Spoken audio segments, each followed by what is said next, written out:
problem, we are asked to solve for d. So let's begin by factoring the left-hand side.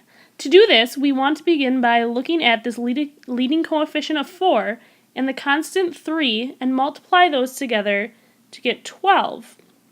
Now we want to find two factors of 12 that will add to be a negative 13.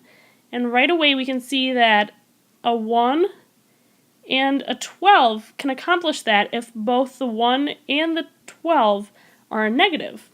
So now we want to rewrite this problem by not changing it, however, rewriting it using these new factors of 12.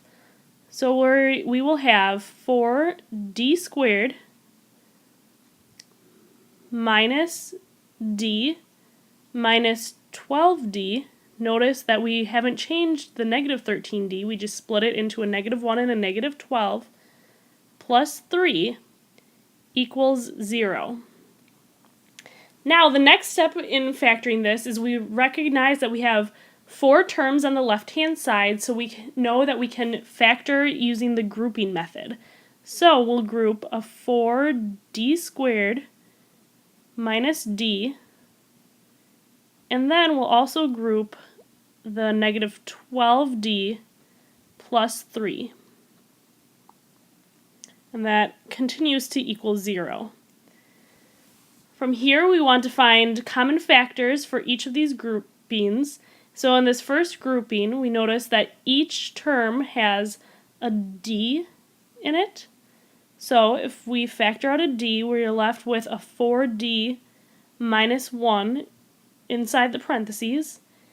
And the same thing, we want to find common factors in the second grouping, and we notice that they have a negative 3 common factor. So if we factor out a negative 3, we are also left with 4d minus 1 inside the parentheses.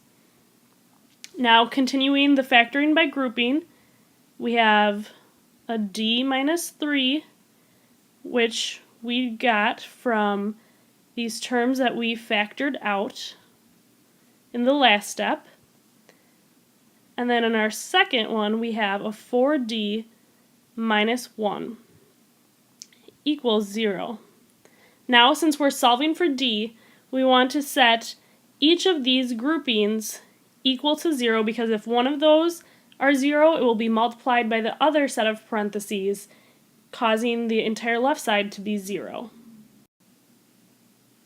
So we will have d minus 3 equals 0 and 4d minus 1 equals 0.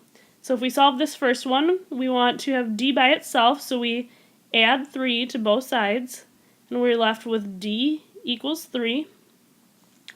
And then on the second one, we have 4d minus 1 equals 0. So again, trying to get d by itself, so begin by adding 1 to each side, and we're left with 4d equals 1.